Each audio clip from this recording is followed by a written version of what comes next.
안녕하세요. 오늘도 제2청우 부동산랜드를 방문하신 고객 여러분을 진심으로 환영하면서 오늘은 농촌 체류형 쉼터에 관련된 최종 정부의 브리핑 내용들을 안내해드리겠습니다.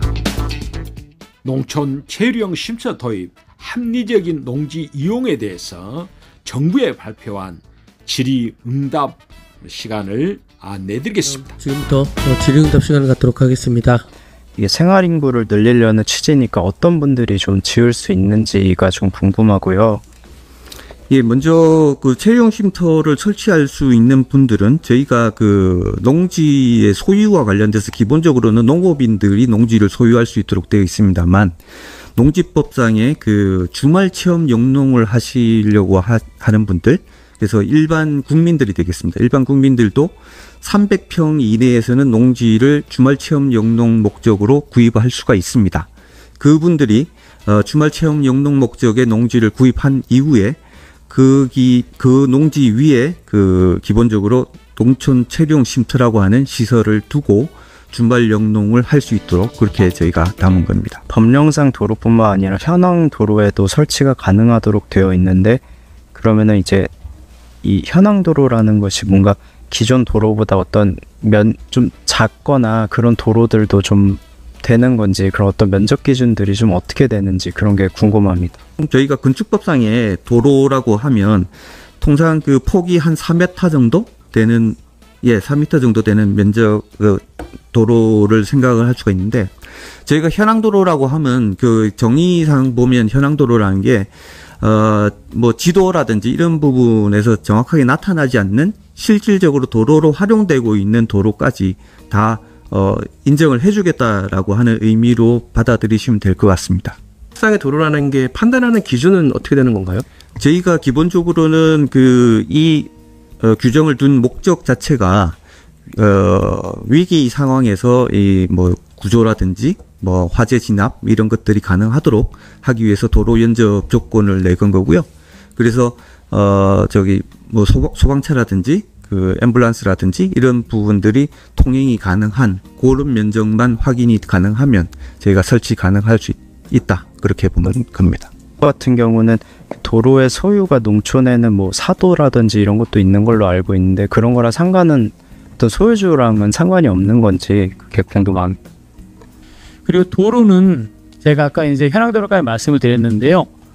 사도까지 제가 사실 고민을 안 해봤었습니다. 왜냐, 사도는 사실 개인 간의 문제지 않습니까? 제가 이거를 했던 취지는 다 국장이 설명이 된 걸로 알고 있는데, 사실은 제가 사람을 살게 하는데 그게 가설 건축물입니다.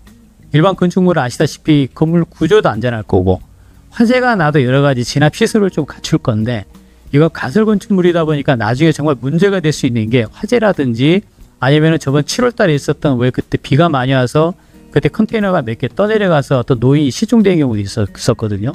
이런 상황이 생겼을 때 분명히 정부에서 충분히 구조할 수 있는, 또는 어떻게 보면 그 대피 활동을 해줄 수 있는 거는 갖춰야 되지 않을까. 그래서 제가 고민했던 부분이고, 그래서 거기에 제가 도로를 넣을 때 사실은 아까 사실상 도로라고 표현했습니다. 근데 제가 시행규칙에 담은 거는 자동차와 사람이 통행할 수 있는 도로라고 표현했습니다. 무슨 말씀이냐면 구급차는 갈 수 있을 정도 돼야 되지 않을까. 사실 이 부분이 제가 고민 많이 했던 부분인데, 그렇다고 해서 현황도로라는 단어가 사실 있는 건 아닙니다, 법적으로. 제가 그래서 여러 가지 고민하고 있는 부분인데, 다만 산림청에서 그 준보전 산지를 전용해주는 절차에 보니까 거기서 이런 걸 고민했던 흔적이 있고 그게 고시가 있더라고요. 그래서 저희가 그런 부분을 준용을 해서 나중에 저희가 우리 지침에 그런 부분을 반영하고, 이런 부분은 앞으로 또 국민적인 좀 계도나 홍보가 필요한 부분입니다. 국민들이 정말 내가 마음대로 내가 걸어서 들어갈 수 있는 정도까지 해서 농막을 짓겠다, 체류식들 짓겠다, 이런 것보다는 정부가 방금 의도했던 정말 국민의 그 안전이나 이런 부분에 대한 최소한의 고민했던 부분이다라고 해주시고, 저희도 그런 부분은 적극적으로 홍보해 나갈 생각입니다. 나머지 부속시설들은 그 총 33제곱미터 내에 들어가 있는 거예요. 그러니까 데크 정화조 주차장 한 면이 그 33제곱미터 안에 그 데크하고 그 저기 처마의 면적은 거기서 연면적에서 제외해서 계산한다는 겁니다. 그래서 실제 그 쓰는 그 면적만으로 33제곱미터를 저희가 규정을 하는 겁니다. 그럼 데크랑 주차장 정화조 면적은 어느 정도 되는 거예요? 정화조 주차장 면적은 한 12제곱미터 정도 되는 걸로 알고 있고요. 그 다음에 그 정화조 시행령에 따라서 서초비 시행령에 따라서 데크하고 첨화조는 별도의 규정이 있기 때문에 예를 들어서 첨화 같은 경우에는 중심선에서 1m 정도 밖으로 뺄 수 있는 면적이 되고요. 데크 같은 경우는 가장 긴 면적 외 주택의 형태 중에 가장 큰 면적의 길이가 있지 않습니까? 그게 1.5m를 곱할 수 있기 때문에 그 정도로 해서 추산을 하면 됩니다. 아까 주차장은 국장이 매겼던 것처럼 12m 이내고요. 가능하다 그랬는데 그럼 농지 면적당 이 쉼터의 개수는 제한이 없어요? 그럼 뭐 예를 들어서 뭐 300평에 달하면 거기에 뭐 몇 개를 더 할 수 있는 거지 뭐 이런 게 좀 궁금해요. 한 필지 내에 여러 개를 여러 개 할 수 있느냐? 33제곱미터 안에서 해결해야 됩니다. 예. 아니 그 농지를 33제곱미터면 한 10평 되잖아요. 33제곱미터가 평당 10평 되는데 그 2배 이상이면 땅이 한 20평 아닙니까? 한 대 이상이면 20평 이상만 있으면 거기에 하나를 질 수 있는 건데 한 필지에 하나를 생각. 한 필지당? 예. 어차피 이게 생활인구가 와서 체험하는 거지 않습니까? 이게 최소한의 방 면적을 말씀하신 건데 뭐 1000평을 가지고 있다고 해서 거기서 다 쪼갤 수 있는 건 정말 그건 지분 쪼개기고요. 필요한 건 하나만. 그래서 저희는 제가 나중에 필지당, 나중에 궁극적으로 세대당 하나가 될 건데 그런 식으로 제가 제안을 할 겁니다. 그러니까 저도 이제 그게 좀 궁금해서 혹시 그 전용해가지고 숙박시설이나 이런 게 여러 군데 이 하천가 주변에 충분히 예상이 가능하잖아요. 그러니까 그런 거에 대한 안전장치 어떻게 있느냐 그걸 좀 물어본 겁니다. 네. 추가해서 본인 사용 원칙으로 해놔서 저희가요. 그것까지 같이 추가할 겁니다. 그 임대라든지 이런 부분들은 지금 안 되도록 되어 있습니다. 저 존치기간 관련돼서 좀 여쭤보고 싶은데요. 그 12년 뒤에 3년씩 4차례 12년 더 할 수 있다라고 좀 이해가 되는데 그러면 총 존치기간이 최대 24년으로 늘어나게 되는 건가요? 아닙니다. 일단 저희가 지금 농지법상에 최대 12년까지는 일단 허용을 하고요. 그 이후에 추가적으로 하고자 하는 경우에는 지자체의 건축 조례에 따른다라고 저희가 담았습니다. 그래서 지자체가 건축 조례에다가 농촌 체류용 쉼터와 관련된 규정들을 해야 됩니다. 그래서 최대 몇 차례 더 연장할 수 있다라고 하는 것들을 지방의 지자체에서의 그 건축 조례에서 규정하도록 되어 있습니다. 그래서 그게 몇 차례 더 할지는 지자체가 판단하도록 그렇게 했습니다. 연장할 수 있는 조건으로 이제 안전과 기능, 미관, 환경을 해치지 않는 범위라고 이렇게 표현이 되어 있는데 사실 이게 좀 추상적인 것 같아서요. 이것을 좀 어떻게 구체적으로 삼은 기준이 있을까요? 이게 한 10년, 20년 또 쓰다 보면은 분명히 방치되고 녹슬거나 이렇게 외관상으로 해치는 부분이 생길 텐데 이런 걸 어떻게 좀 기준할 건지가 좀 궁금합니다. 그래서 그런 부분들 지자체랑 협의를 해서 그 구체적으로 어떤 기준들 만들어 나갈지는 추후에 저희가 조금 더 검토를 하도록 하겠습니다. 몇 년까지 체류용 쉼터를 늘릴 수 있을지를 아예 열어놓은 상태에서 지자체에다가 구체적인 조례를 설정할 수 있게끔 맡긴다는 의미로 이해를 했는데 이게 법적으로 가능한 건지 좀 궁금합니다. 예를 들어서 다른 법 형태라면 뭐 최대 30년까지 연장할 수 있고 뭐 구체적인 한도는 지자체 조례로 줄일 수 있다 이렇게 포괄을 법에서 정한 다음에 지자체 조례로 줄일 수는 있어도 법에서 다 범위를 열어놓고 조례에서 한정한다는 건 좀 위아래가 바뀌지 않았나, 이게 법적으로 가능한 건가 좀 궁금한데 뭐 법무라든지 아니면 이게 법적으로 이게 오케이가 된 건지 좀 궁금합니다. 지금 그 가설 건축물과 관련돼서 건축법에 따르면 존치 기한과 관련돼서 그 지자체의 건축 조례에 따른다라고 되어 있습니다. 그러니까 거기 규정에는 3년 단위로 연장을 하고 그 횟수라든지 이런 부분들은 지자체의 조례에 따른다라고 되어 있는데 저희 같은 경우는 일단 저기 체류용 쉼터라고 하는 게 기존 가설 건축물과는 다르게 사람이 숙박을 할 수 있는 그런 시설이기 때문에 일단 저희가 12년이라고 했던 것들을 일단 저희가 규정을 했던 거고요, 처음에. 그 이후에 추가적으로 더 필요하다고 한다면 지자체가 아까 말씀드렸던 뭐 미관이라든지 안전이라든지 이런 부분들을 조금 더 감안해서 더 연장 가능하다. 그렇게 저희가 규정을 한 겁니다. 건축법 시행령의 조항이 가설 건축물에 대한 조항이 따로 있어가지고요. 존치 기한을 3년으로 하고 그다음 연장 횟수는 건축 재료로 조례로 정한다라고 돼 있기 때문에 아까 왜 그 부분은 법적으로는 뭐 가설건축물은 충분하고 또 제가 관계부처 의견을 뭐 했을 때 사실 뭐 다른데 법무부나 이쪽에서 특별한 의견이 없었던 거고요. 존치를 결정 12년 이후든 뭐 그 전이든 존치가 이제 불허가 되거나 그러면 철거 의무 이런 게 있을 거잖아요. 이게 미관상도 있고 환경 문제도 있을 텐데 그런 의무나 이런 것들에 대해서는 규제가 어떻게 되고 있는 거예요? 일단은 그게 뭐 중간에 12년 최대 12년까지로 저희가 규정을 돼 있고요. 그 12년 이전에 혹시라도 뭐 가설건축물 뭐 축조 신고를 연장을 못 한다든지 이런 부분들이 생긴다면 기본적으로는 원상복구가 원칙입니다. 농지이기 때문에 원상복구가 원칙이고 그렇지 않다고 한다면 그거는 개인이 그 건축 신고라든지 이런 부분들을 통해서 아예 그 시설물에 대한 전용 절차를 거쳐야 되는 겁니다. 그거는 이제 그 농지 아닌 형태로 전용을 갖다가 하는 경우가 있을 수 있으니까요. 그 부분은 농지법에서 이제 벗어나게 되는 거죠. 방금 말씀하신 이제 그런 다음에 그러면 이제 전치기간이 끝났을 때 어떻게 할 거냐 이 부분인데 기본적으로는 전치 기한이 끝나면 아까 원상복구가 원칙입니다. 하지만 이제 그런 사람들이 나는 이 상당히 좀 뭐 내가 가지고 있는 시설이 괜찮다. 그래도 자기가 뭔가 좀 해보고 싶다 하면 저희가 그 가설건축물이지만 아까 국장님 표현처럼 그 자기가 산 땅을 자기가 농지 전용을 해서요. 거기에다가 건축을 하면 됩니다. 건축물로. 그럼 건축물이 되면 저희가 농지 전용 허가를 통해서 건축물을 하게 되면 그걸 영구적으로 쓸 수가 있는 것들이거든요. 물론 이제 건축물로 한다면은 그 지어진 가설 건축물에 대한 안전이나 이런 부분 다시 지자체가 판단을 할 거고요. 그 다음에 그 이전에 이걸 그럼 관리를 이제 말 그대로 철거를 하라겠는데 안 하면 어떻게 할까 이건데 저희가 이제 농림부가 농지법 안에서 제가 농지 이용 실태 조사라고 하는 게 있습니다.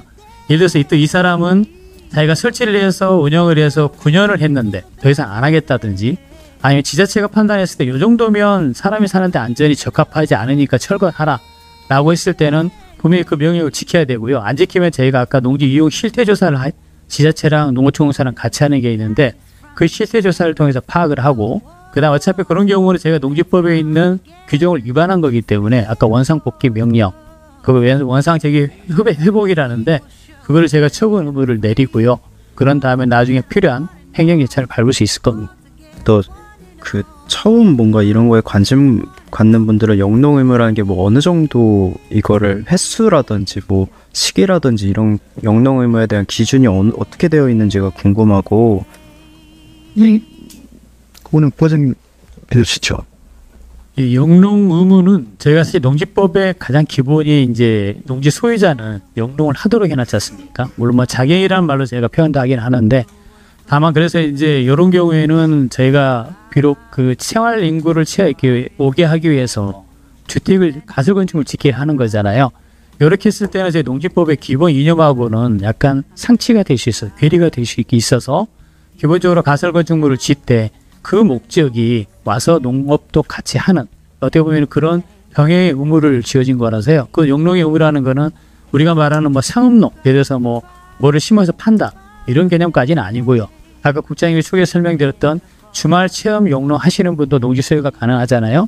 그분들이 자기가 먹을 수 있는 걸 생산하듯이 그런 영농의 의무를 준다 이렇게 보시면 됩니다.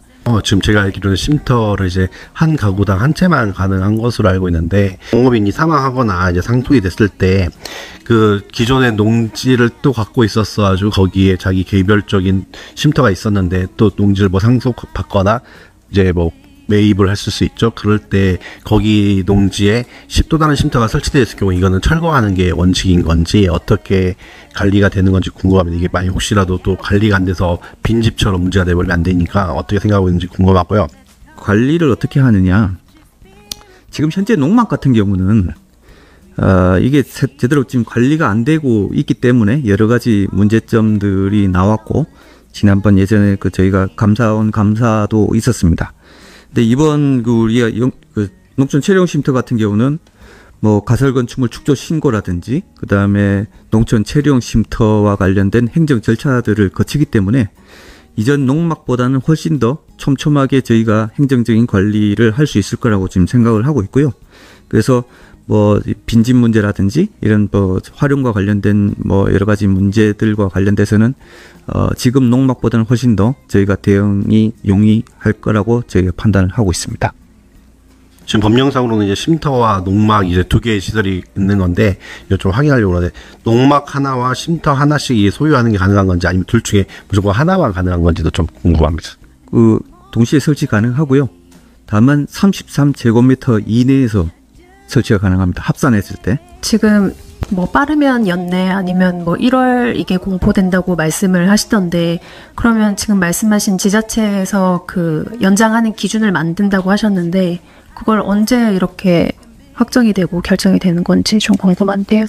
저희 지금 요 시행령은 제가 아까 체류 쉼터를 국한해서 말씀드리면 이거 뭐 법상이 아니라 말 그대로 시행령과 시행규칙 사항이기 때문에 공포가 되면 바로 시행이 될 겁니다. 다만 지자체가 이걸 준비하려면 건축 조례가 필요합니다. 필요한데 지금 현재도 비록 체류 쉼터는 아니지만 현재 지자체가 가지고 있는 조례 중에 저희가 파악하기로 아마 85개, 86개 지자체가 건축 조례가 있고 그 건축 조례 안에 컨테이너 또는 이와 비슷한 그 시설로서 임시 숙소라는 그런 어떤 조항이 있습니다. 그걸로 적용이 가능하고요. 나머지 준비가 안 된 지자체들은 제가 나중에 이제 올해 안에 이 조례에 대한 어떤 가이드라인과 같이 드릴 건데 그걸 통해서 추가적으로 지금 이제 조례가 없는 때는 그걸 해 나가는 그 역할을 해야 될 것 같고 또 경우에 따라서 지자체가 농촌 체류 쉼터만 별도로 건축 조례에 넣겠다 하면 아마 기존의 조례도 좀 이렇게 개정을 해야 될 것 같은데 아까 말씀드린 건 시행되면 기존의 건축 조례가 준비된 데는 바로 시행에 들어갈 수 있도록 그렇게 될 겁니다. 그러면 안전기능, 미관 환경 뭐 그런 기준과 별개로 기준 가설 건축물 존치기장 그 연장하는 방식이 똑같이 적용이 되겠네요. 그 부분은 조금 현재 왜 지금 안전이나 이 부분은 12년을 제가 이제 초과했을 때에 제가 적용하는 기준인데 물론 이제 그 안에 3년 단위로 연장할 때도 적용이 되겠지만 아마 하게 되면 여러분 아시겠지만 건축법 시행령의 가설 건축물의 원래 존속 기한은 3년입니다. 그 3년 지난 다음부터 이제 요게 적용이 될 건데 그 안에 아마 아까 국장님께서 지자체랑 제가 협의할 부분 얘기 말씀드렸고요. 또 하나는 이게 건축법 시행령을 가지고 있기 때문에 건축법 시행령을 가지고 있는 우리 국토교통부와도 한번 그 부분은 더 협의해 나가서 왜냐하면 건축법 시행령에 아까 안전이나 미관이나 환경이나 이 부분은 거기 법의 목적에 있는 단어이기도 합니다. 그래서 건축법 시행에 있는 여러 가지 그런 안전이라든지 그런 어떤 기준이나 미관이나 해당하는 규정이나 절차를 보고 제가 국토교통부, 지자체 저희랑 같이 앞으로 좀 더 추후에 좀 더 해서 세부적으로 마련해 나가는 걸로 그렇게 계획을 하고 있습니다. 네, 그럼 이것으로 브리핑을 마치도록 하겠습니다. 예, 고생하셨습니다. 안녕하세요. 오늘도 저희 정우 부동산랜드 TV를 방문하신 고객 여러분께 진심으로 감사의 말씀을 올려드리며 저희 부동산에서는 양질의 부동산을 엄선하여서 그 정보를 여러분에게 신속히 제공해 드릴 것을 다짐하고 나가실 때는 잊지 마시고 꼭 구독, 좋아요 또는 알림 설정을 눌러주시면 저희 부동산이 발전되는데 큰 도움이 되겠고 또 여러분께서는 빠른 정보를 받아보실 수가 있겠습니다. 오늘도 건강하시고 행복하시며 감사합니다.